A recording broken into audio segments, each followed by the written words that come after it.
Now, in building my vintage historically accurate Les Paul, 59 Les Paul, I've got the neck, I've got it rough shape, cut out, and now I've already done the truss rod, but in this one, show you how I got this. So start off with the blank wood, and first thing you do is drill the 3/8 inch hole that the end is going to go in. And that would go in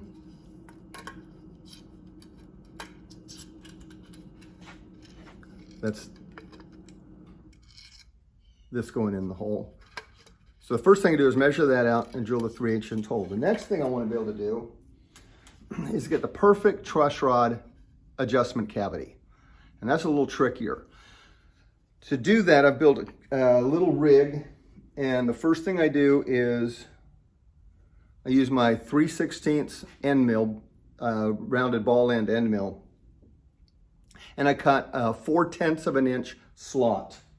I've got a practice piece here. So a 4/10 of an inch slot, and that'll get me the right spacing. The next thing I do is I take this Fuller counterbore bit with a 3/16 rod attached, and there's a, you can buy the specific bit here, shown here. It's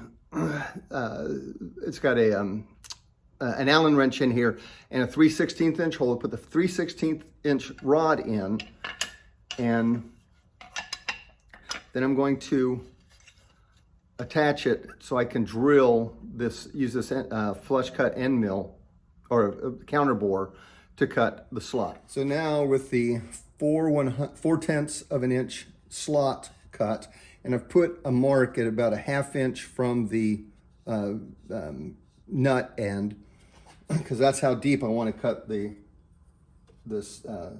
slot.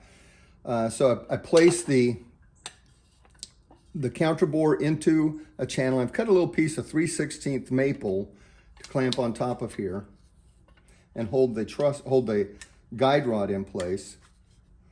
And then I move the end of the as a depth stop or a marker, put it to that 1/2 inch mark. Put in my vise, and then lightly clamp, just to hold it in place, lightly clamp this maple guide piece. Not too hard, because you still want to be able to turn. And I've got it, it moved a little bit. I want it to just come to that 1/2 inch.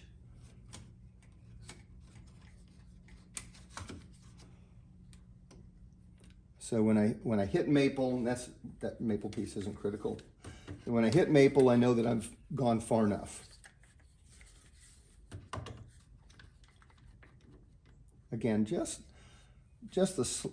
enough pressure that this can still turn. Now I'll get my drill.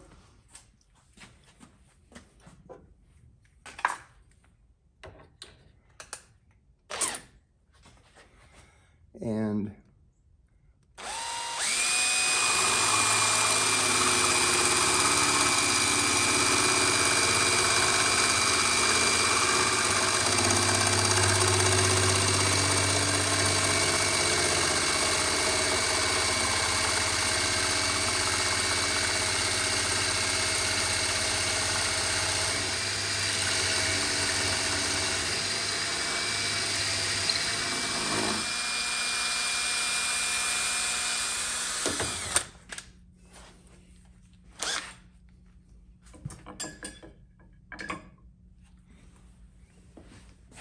move the clamps,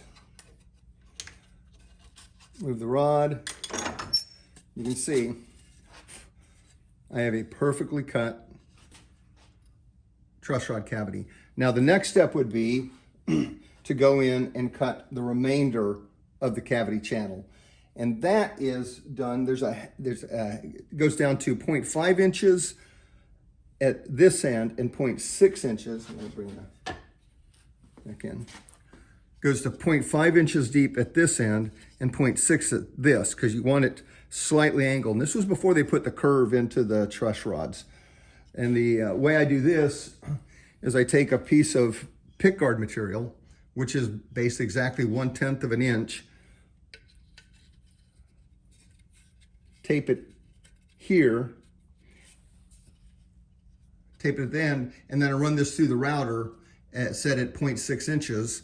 And with that 1/10, that'll make that 1.5 inches here. And by the time it gets to here, it'll be 0.6 inches. Once I get everything cut to the correct depth, I can now press this in. This is a tight fit, so I'm not gonna press it in right now because I need to get it out. But that'll get my truss rod in there with a perfectly cut truss rod adjustment slot in the faceplate.